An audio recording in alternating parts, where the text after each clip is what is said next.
vamos ler João capítulo de número 13. Bom rever meu amigo Leandro e Priscila, meus amigos lá do Rio que estão morando aqui em Curitiba. Vocês são meus amigos de verdade, eu amo vocês, muito bom revê-los. João capítulo de número 13 diz assim: antes da festa da Páscoa, sabendo Jesus que era chegada a hora de passar deste mundo para o Pai, tendo amado os seus que estavam no mundo, amou-os até o fim.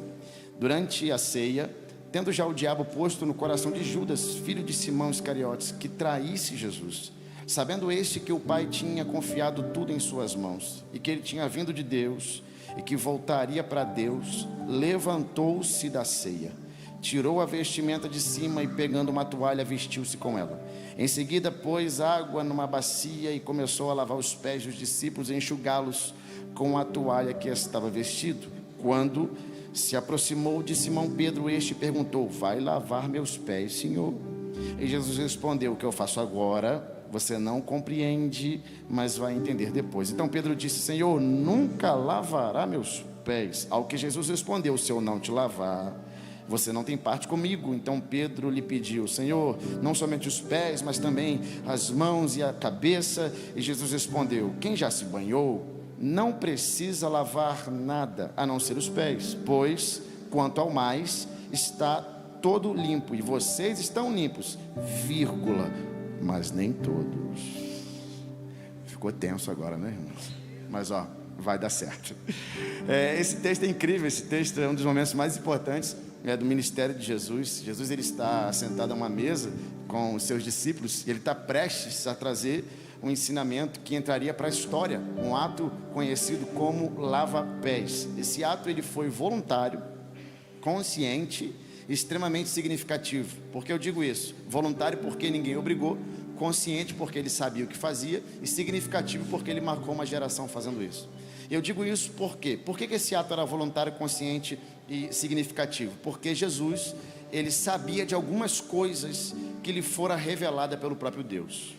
Por exemplo, a primeira coisa que Jesus sabia nesse dia é que o tempo dele estava terminando, e ele decidiu que ia amar e amar até o fim. O que é isso? Ele não mudou o propósito porque o tempo acabou, mas amou e amou até o fim.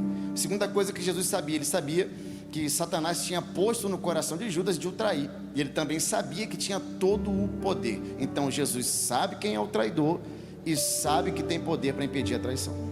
Terceira coisa que Jesus sabia, ele sabia que tinha vindo de Deus e que voltaria para Deus. Sei minha origem, sei meu destino, sei de onde vim e sei para onde vou. Então, recapitulando, Jesus sabia que o tempo estava acabando, Jesus sabia quem era o traidor, Jesus sabia que tinha todo o poder, Jesus sabia de onde veio e sabia para onde ia. E o que ele fez, pastor, com todas essas informações? Levantou da mesa. E eu também levantaria se fosse ele, mas talvez levantaria, pastor, para virar a mesa, levantaria para expulsar o diabo, levantaria para mostrar quem manda, levantaria para dizer: eu sei exatamente o que você está pensando em fazer contra mim. Só que escute, ele levantou, tirou a capa, pegou a toalha, encheu a bacia e correu para os pés. Eu quero começar pregando para você, te dizendo que o que fizeram contra você não pode mudar quem você é. Muitas vezes o nosso inimigo não quer nos matar, mas quer nos inutilizar, nos deixar ofendidos, decepcionados, vingativos, opressivos. Mas eu já quero mandar um recado para ele hoje aqui. Nós vamos continuar trocando capa por toalha, vamos continuar trocando taça por bacia, vamos continuar servindo por amor e não por interesse, porque o teu propósito é maior do que o teu problema. Ele não vai ter o gostinho de te ver amargo, não vai ter o gostinho de te ver murmurando, reclamando, negativando as coisas, porque você chegou hoje aqui para mostrar para ele e para o mundo que você está de pé. As afrontas não te pararam, os problemas não te destruíram, aquele diagnóstico não arrancou a tua adoração. Aproveita que você está vivo, venceu o frio, venceu o dia, chegou hoje aqui. Já põe um sorriso nesse rosto aí, levanta a tua mão para o alto e mostra para ele: eu estou vivo, estou de pé, e eu trouxe uma bela adoração para entregar para o meu Senhor. Será que tem alguém para receber essa palavra profética aqui?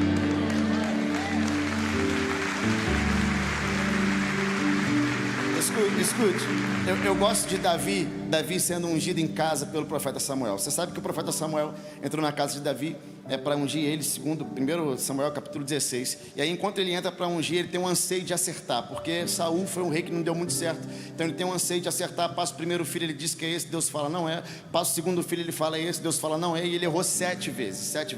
Engraçado que 7 na Bíblia é o número da perfeição, né? Ou seja, às vezes o que é perfeito para o homem não é perfeito para Deus. E aí ele pergunta, tem mais um filho? Aí ele fala, tem mais um menino, mas está cuidando de ovelha. Ele está falando em outras palavras, é improvável que ele seja o rei. Samuel fala uma frase linda, ele diz, ninguém vai sentar à mesa até o garoto chegar. Então eu entendi, pastor, que as pessoas sentavam à mesa sem Davi. Quem sabe alguém sentava na mesa e dizia, Davi vai chegar? Não, quando ele chegar ele come, está cuidando de ovelha. Quando ele chegar ele esquenta o macarrão dele lá, deixa ele, está vindo já, aquela coisa toda. Só que quando Davi se transformou rei de Israel, com quase 30 anos de idade, e rei de toda a nação, ele fez uma pergunta, ele disse, será que tem algum filho da família de Saul para o que eu faça benefício? E alguém falou, tem um menino chamado Mefibosete, paralítico, pobre, vivendo em Lodebar, uma cidade distante. O que Davi disse? Traz para cá, porque vai sentar na minha mesa.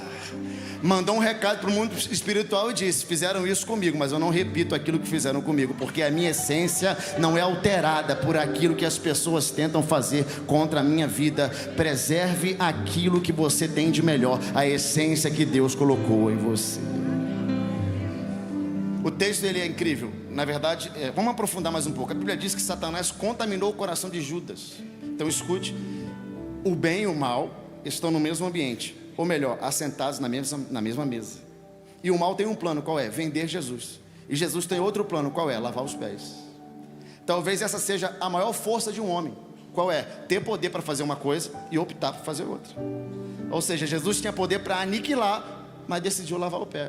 Porque nossa maior grandeza não está em devolver a ofensa na mesma moeda, mas em ser superior a ela. Algumas pessoas decidiram viver a sua vida traindo, e outras decidiram viver a sua vida servindo. Tem pessoas que dizem, porque a nossa recompensa não vem na defesa da nossa honra, não vem na vingança, não vem pagar na mesma moeda, porque nossa recompensa não vem da mão de homens. É por isso que eu gosto de Apocalipse 22:12, lá no finalzinho da Bíblia, a última página, eis que venho sem demora e trago na minha mão a recompensa, o galardão. Ele diz quem ele é: sou alfa, o ômega, primeiro e último, princípio e o fim. Ele diz mais: bem-aventurados todos aqueles que lavaram as suas vestes no sangue do Cordeiro e têm direito à árvore da vida e adentrar na cidade santa pela porta da frente. O que ele está dizendo, pastor? Não amargurei meu coração, não fiquei alguém negativo, não me tornei alguém embrutecido, então eu tenho o direito de adentrar pela porta da frente. Não vou pular muro, não vou forçar a porta, eu vou entrar no lugar onde Deus preparou para mim. É por isso que eu gosto do Salmo 24. Ele pergunta: quem entrará no lugar santo do Senhor? E ele mesmo responde: aquele que é limpo de mãos e puro de coração. O teu coração te dá os melhores acessos que você esperaria ter. Ele, que quando é conservado, te faz entrar nos lugares que Deus quer que você entre. Diga para quem está do seu lado assim, ó: guarda teu coração. Então, pastor, o texto ele é bonito. O texto ele é bonito. Ele fala de presciência. Jesus sabe de onde veio. O texto fala de soberania, sabe que tinha poder. O texto fala de eternidade, ele sabe para onde vai. E 5 versículos depois, Jesus está ajoelhado nos pés dos discípulos, fazendo o papel de um escravo. Escutei alguém falando: meu Deus, é isso mesmo. Por quê? Porque só escravos lavavam os pés empoeirados das pessoas que entravam nas casas. Não tinha asfalto, as ruas eram de barro. A pessoa entrava na casa com o pé sujo, o escravo ia lá e limpava como honra, como uma boa recepção. É isso que Jesus está fazendo, lavando os pés de alguém. Quando ele faz isso, é óbvio, é claro, é evidente que Pedro não vai entender nada. E ele diz: Senhor, vai lavar meus pés? E a frase que sai da boca de Jesus é linda. Ele diz: o que eu faço agora você não compreende, mas vai entender depois. Deixa eu resumir os métodos de Deus com uma frase para você aqui. Os métodos de Deus são incompreensíveis, mas são absolutamente eficazes.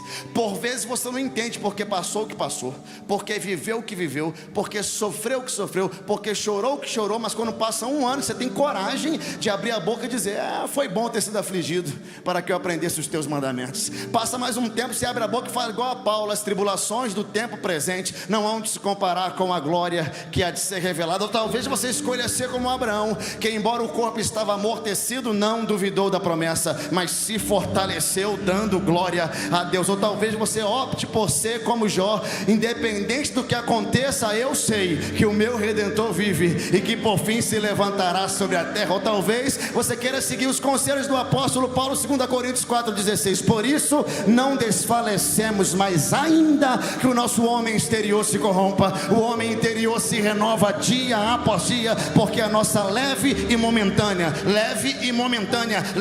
momentânea tribulação está produzindo um peso de glória muito excelente e eterno. Eu preciso liberar isso aqui para a tua vida. Esse problema não te mata, ele te melhora. Essa luta não acaba com você, molda o teu caráter. Essas dores que você está atravessando está te levando a um nível maior de intimidade com Deus. Se prepare, está vendo um tempo poderoso de Deus para a sua vida. Eu vim com uma palavra profética para alguém. Pastor, o que são palavras proféticas? Não tem endereço, são liberadas do altar e estão à procura de um coração fértil para ser agarrada, semeada e frutificar em milagre. Então eu vim com uma palavra profética para a sua vida. 2026 ainda não acabou, será um ano poderoso de Deus para a sua vida. Se prepare para entrar onde você nunca entrou, para falar com gente que nunca falou, para receber telefonema que nunca recebeu, porque quando eu pego uma palavra profética na terra, o céu se movimenta e a terra obedece o que o céu decreta. Alguém pode receber essa palavra nessa noite? Uau, eu sinto a presença dele aqui. Então Pedro diz: Senhor, jamais lavará meus pés. E Jesus responde: se eu não te lavar, você não tem parte comigo. É como se Jesus estivesse mostrando para ele o seguinte: olha, daqui para frente vai ser assim, Pedro. Como? Eu só ando com aquele que eu mesmo lavo. Porque Jesus não anda com aquele que ele não lava. Para andar com Jesus, tem que ser lavado. Pastor, eu não quero me lavar, então não dá para andar com quem é santo. Pastor, eu me lavo sozinho. Não temos essa condição, porque Jesus anda com aquele que ele lava. Porque o que nós vivemos aqui é uma preparação para o que nós vamos viver lá. E lá em cima, para entrar, tem que ser lavado, tem que ser remido, tem que ser perdoado, tem que estar arrependido, tem que ser ungido. Então Pedro entendeu tudo isso e falou assim: eu já sei, então lava minha mão, lava minha cabeça. Você conhece alguém afobado assim? Tu conhece? Então faz o seguinte, Senhor, então faz o seguinte: lava minha mão e lava minha cabeça. Jesus, imagina Jesus falando: não, calma. Eu não preciso lavar a tua mão, porque você não está me pensando em me vender por 30 moedas de prata. Eu não preciso lavar sua cabeça, você não está bolando um plano para me entregar na calada da noite. Eu só preciso lavar teu pé, porque eu vou te enviar, e a tua trajetória tem que ser limpa. Não existe garantia de trajetória fácil, mas existe garantia de trajetória limpa. Fácil eu sei que não é, porque o mesmo Deus que te chama é o mesmo Deus que te amassa, né? Ai, pastor, que palavra é essa para o Clube da Vitória? É porque ele é especialista em treinar a gente de uma forma que só ele sabe fazer. É o jeito que ele escolheu para preparar você, para te promover. Porque o Deus que amassa é o Deus que promove. Só que a tua trajetória pode ter sido difícil, mas não precisa ser suja. Quando você chegar lá onde você chegou e alguém perguntar: como é que você chegou até aqui? Você vai poder dizer: cheguei sendo amassado, cheguei passando em alguns problemas, suando, mas cheguei de cabeça erguida. Não derrubei ninguém para chegar, não forcei porta para chegar, eu não pisei na cabeça de alguém para estar onde eu estou. Eu cheguei com a minha trajetória limpa. Será que tem alguém para acreditar nessa palavra? A sua trajetória será a tua maior história, a sua vida será o teu maior testemunho. A tua história vai levantar a vida de pessoas que estão passando a mesma coisa que você. Se prepare, o Deus que te chama é o Deus que te coloca lá na frente.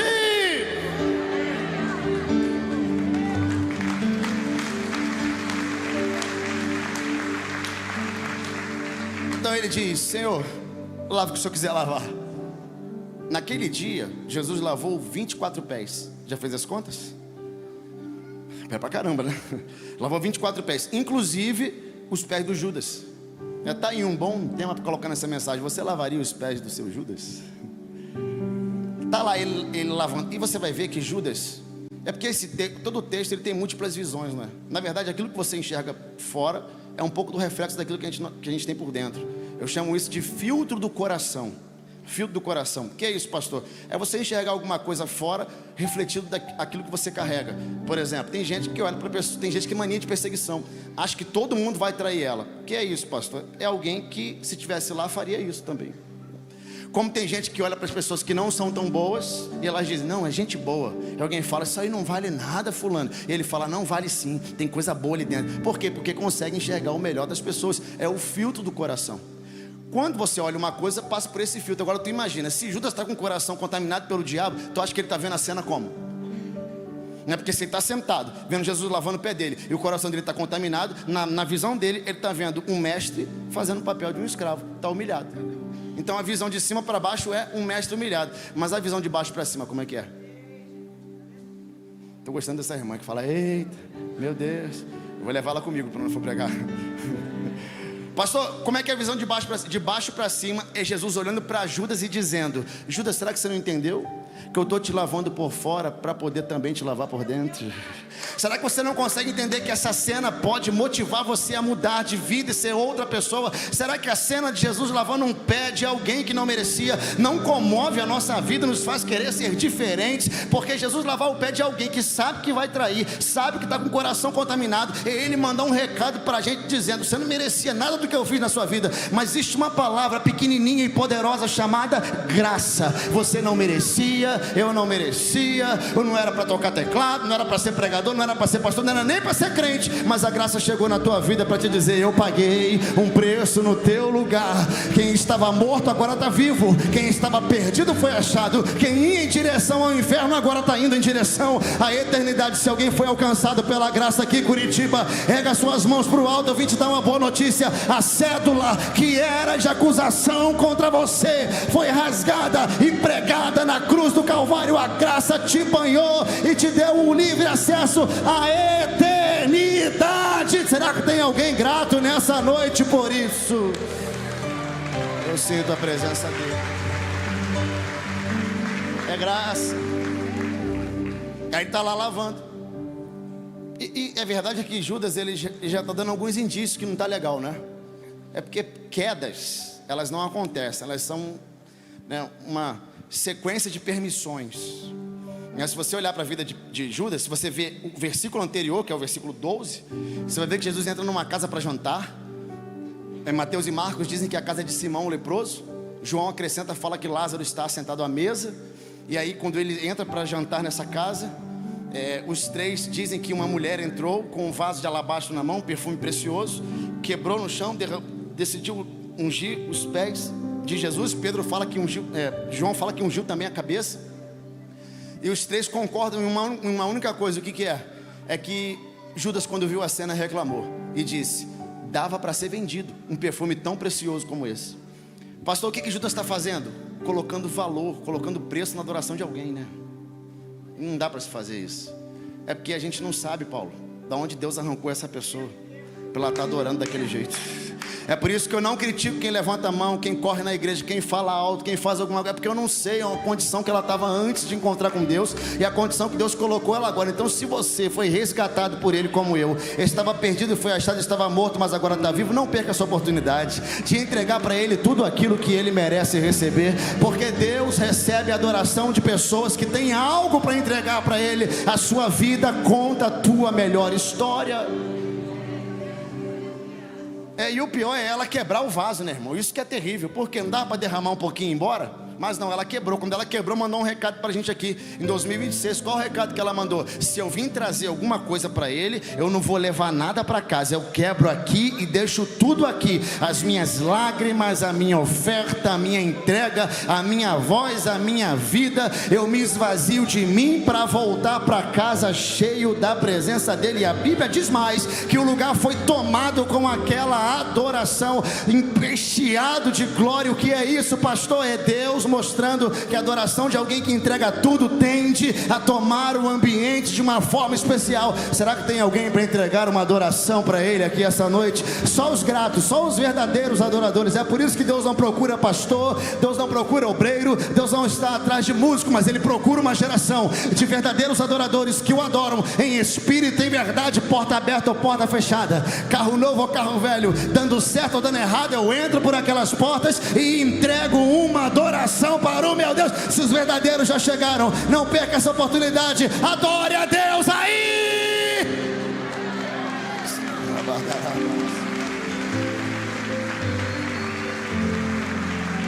Foi exatamente o que a mulher fez.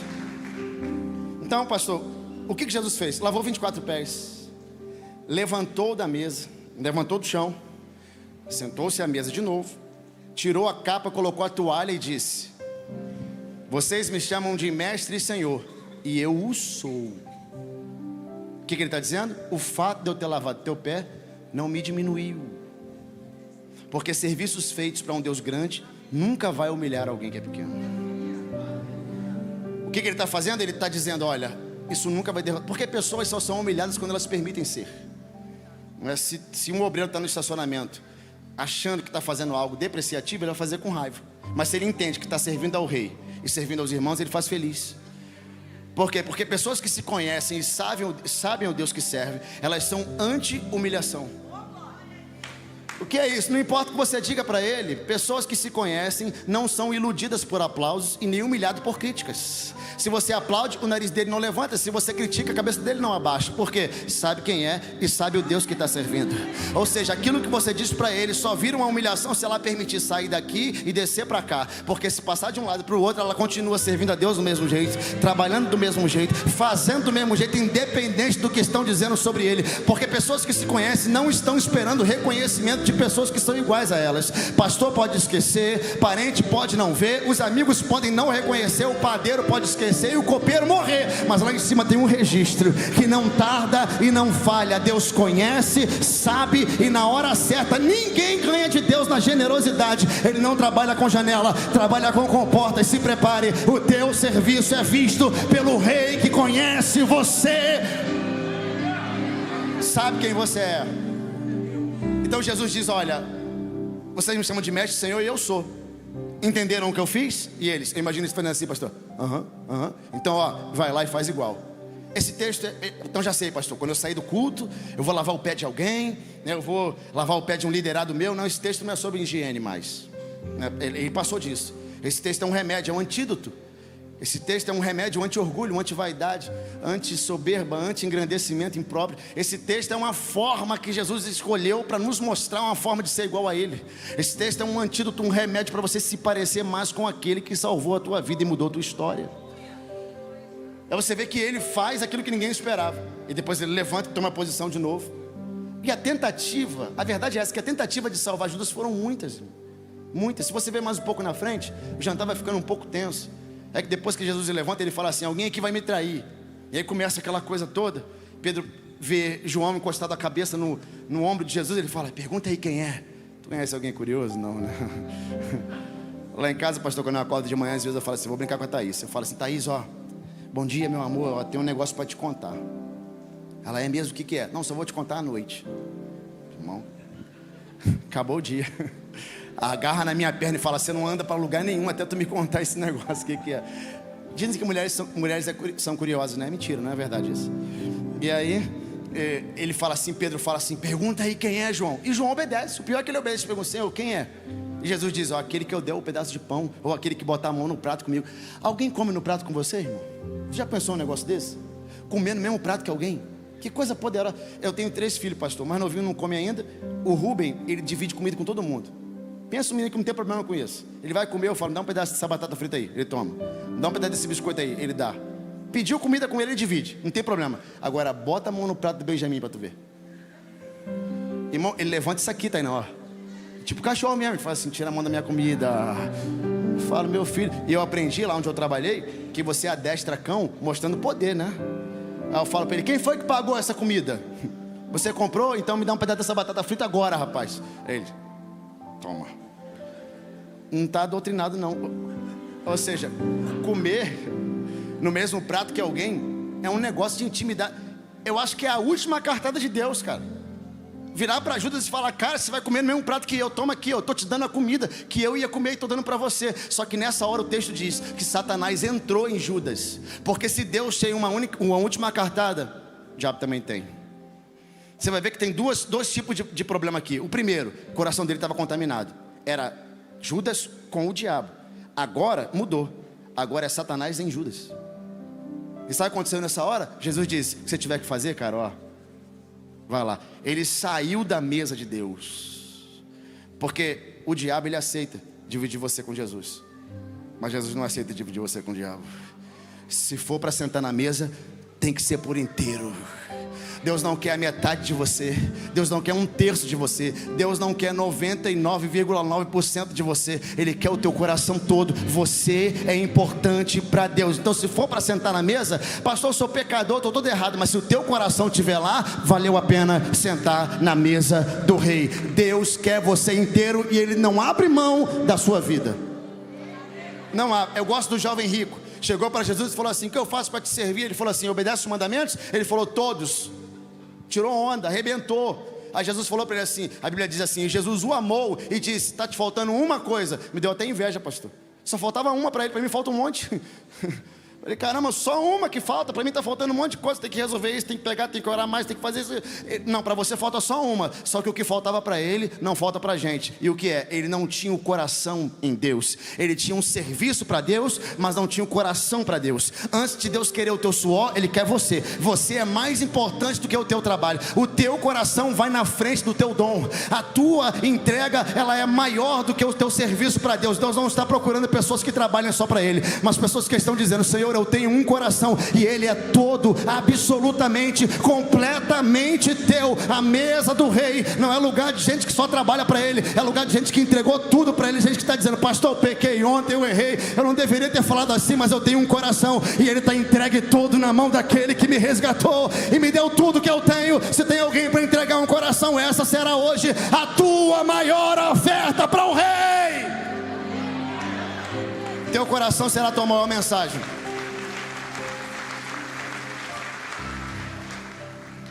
A escolha de ficar na mesa sempre será nossa. Sempre será nossa. Quando a bacia aparecer na tua frente, e acredite, ela vai aparecer na vida de alguém uma vez na vida. Quando a bacia aparecer, escolha que fazer a coisa certa. Pastor, como assim? Porque quando a bacia bateu, pastor, na cara de Pilatos, ele lavou as mãos e se isentou. Quando a bacia apareceu na vida de Jesus, ele lavou os pés e se envolveu. É você que escolhe: você lava as mãos e se isenta, ou você lava os pés e se envolve. A escolha sempre será nossa. E a última vez que Pilatos viu Jesus, sabe como é que ele estava? Assentado no trono do julgamento, no bema. Bema é uma palavra grega que aponta para o julgamento dos romanos. Os romanos julgavam pessoas assim. Eles ficavam no lugar alto, entendendo que a lei está mais alta do que o julgado. Ela está acima do julgado. Então ele estava em cima, tinha uma escadinha e Jesus estava embaixo. Foi quando Pilatos julgou ele e viu ele pela última vez. Mas da próxima vez que eles se encontrarem, a roda grande passou dentro da pequena. Ou seja, virou, porque Jesus vai estar assentado, não é no bema, é no trono branco do julgamento. E Pilatos, eu sei lá onde ele vai estar, mas uma coisa eu sei: o meu coração está totalmente entregue ao Rei dos Reis e Senhor dos Senhores. Se você quer entregar um coração para Ele hoje, não perca a oportunidade. Deus marcou na agenda dele encontro com você e está dizendo: o teu coração me pertence, me entrega, que eu mudo a tua história para sempre. Ele quer você. Ele não abre mão de você. A verdade é que o banquete do Rei não tem lugar marcado. O seu lugar está lá. Aqui a gente não disputa para sentar. Tem espaço para todo mundo que tem um coração para entregar. A parábola do banquete, uma das que eu mais gosto, uma das mais lindas da Bíblia. Quando um homem diz que vai preparar um banquete, manda o mestre Sala, o seu trabalhador, chamar os seus amigos. Os amigos começam a dar desculpa: não posso ir porque comprei um carro. Comprei carros de boi, vou ter que ir lá ver se está funcionando. Esfarrapado, né? Porque você não compra carro sem conhecer o carro que você está comprando. Aí o outro diz: comprei uma casa, vou lá ver se ela está legal. Aí o outro fala: me casei, não posso ir. Aí ele volta para casa e fala assim: olha, teus amigos, ninguém quer trabalhar com você, ninguém quer vir para cá. Aí ele fala assim: tá bom, se fosse eu, já jogava comida fora, já ficava com raiva, vou comer tudo sozinho. Mas ele diz: ah, não querem não? Tá bom, então vai nas esquinas, acha um leproso aí, um cego, um paralítico, vai lá pegar Miguel, tá lá, ó, pecando, traz ele para cá, porque vai assentar à minha mesa. A mesa de Deus não é lugar de gente perfeita, a mesa de Deus é lugar de gente sincera. Deus não está procurando pessoas que nunca erraram, estão procurando pessoas que saibam jogar limpo com Ele. Esse tipo de gente que Deus procura. Eu gosto daquele texto em que Eliseu está na casa dos profetas, comandando a escola de profetas, e um profeta mais novo diz assim: ó, quero construir uma casa maior para a gente. Aí Eliseu fala: vai lá, cara, constrói lá. Ele pega um machado emprestado e vai para o meio da floresta. Ele está empolgado, quando ele vai cortar a madeira, a árvore, o ferro do machado sai do cabo, cai no lago.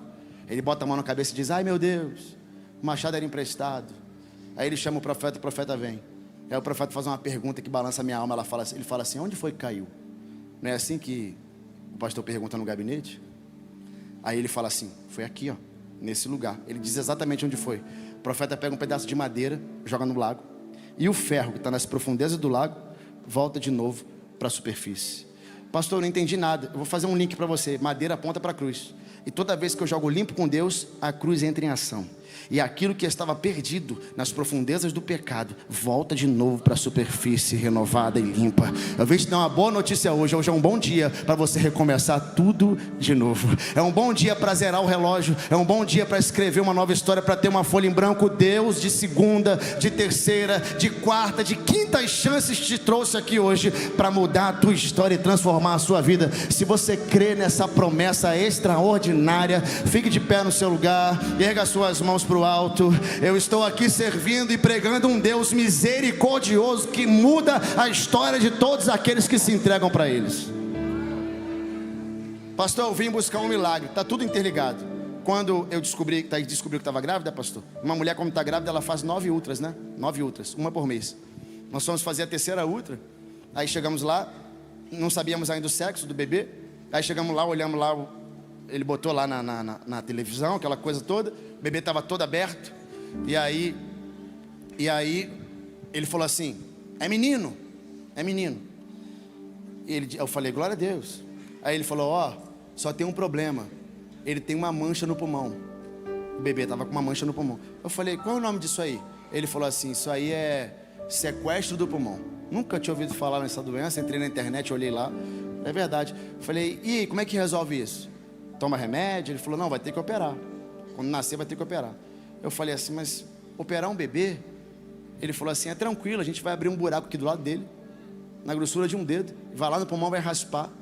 Eu falei: rapaz, eu não gostaria que você abrisse um buraco. Eu que sou adulto, eu não gostaria que você furasse aqui do lado, não. Aí ele falou assim: mas só tem esse jeito. Aí uma voz falou no meu coração, pastor Jarmuth, disse assim: ó, tem outro jeito, Miguel, é que ele não sabe ainda. Aí eu fui para casa, comecei a orar 3 horas da manhã. Senhor, eu não orava muito não, eu colocava a mão na barriga dela e dizia: pulmão saudável, pulmão normal. Era o que eu falava. Eu fui com tanta fé na quarta ultra, irmão, que eu entrei lá, bati na mesa e falei: doutor, tem mancha aí? Ele falou: tem. E tá grandona. Falei: ah, tá, obrigado. Fui para casa, pulmão saudável, pulmão normal. Quinta ultra, cheguei lá, falei: doutor, tem mancha? Ele falou: tem. Fui para casa, encontrei a secretária dele quando eu estava saindo. Ela me conheceu, acho que de internet, apertou minha mão e falou assim: oi pastor, tudo bem? Eu falei: oi minha irmã, seu chefe é o médico? Ela falou: é. Eu disse assim: ele é o quê? Ele é budista, ele é crente, ele é católico, ele é ateu? Ela falou: pastor, ele não acredita em nada, ele acredita na ciência. Aí a voz falou em mim, no meu coração: são desses daí que eu gosto, Miguel. Fui para casa, pulmão saudável, pulmão normal, pulmão saudável, pulmão normal. Cheguei na 7ª ultra, falei: doutor, tem mancha? Ele ficava rindo da minha cara. Aí ele falou assim: Miguel, tem, mas ó, ela parece que está menor do que estava na 6ª. Aí eu falei assim: você como é que é? Ele falou: tu é médico? Estuda medicina? Eu falei: não, sou pastor. Aí ele: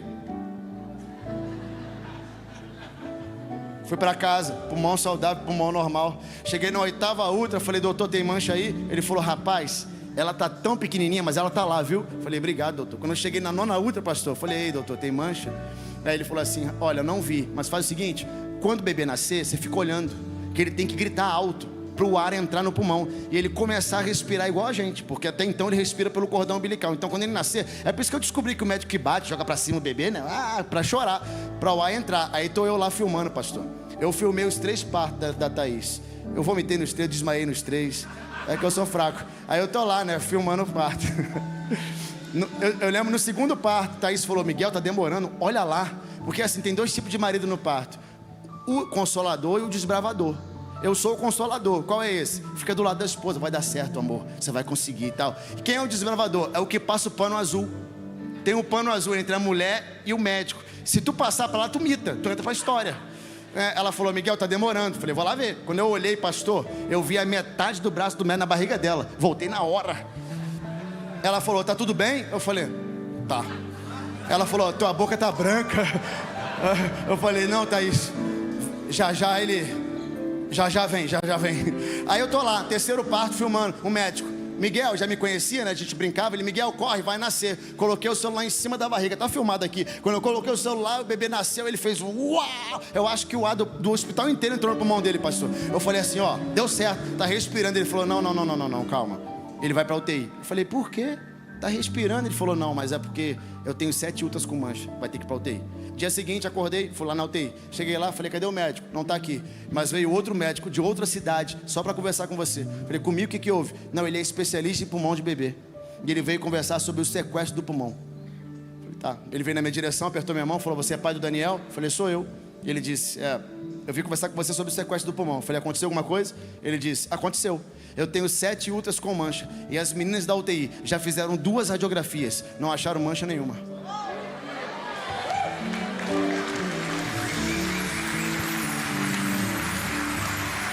Ele falou assim, você vai pegar ele e vai levar lá no meu consultório daqui a alguns meses. Eu falei, pra quê? Ele falou assim, quero investigar, eu quero entender esse negócio, como é que deu mancha a útero inteira e agora não tem mancha mais. Eu falei pra ele, fica tranquilo, doutor, eu vou levar ele sim. Eu tava rindo, ele falou, você tá rindo de quê, moço? Eu falei assim, porque milagre bom é aquele que o médico atesta. Antes tinha, agora não tem mais. Seguia por um caminho, agora tá seguindo pra outro. Estava dando certo, mas agora tá dando errado. Tá dando errado, agora tá dando certo. Eu vim liberar uma palavra pra sua vida hoje aqui. Médicos vão ter que rever alguns exames. Advogados vão ter que rever alguns processos. Pessoas vão ter que voltar atrás do que disseram, porque todas as vezes que o céu decreta, a terra tem que obedecer ao que ele decretou. Você entrou no lugar onde as coisas acontecem. O meu Deus está presente. Se tem alguém que acredita em milagres aqui, reage a essa palavra, se prepare, as sentenças serão mudadas. O meu Deus é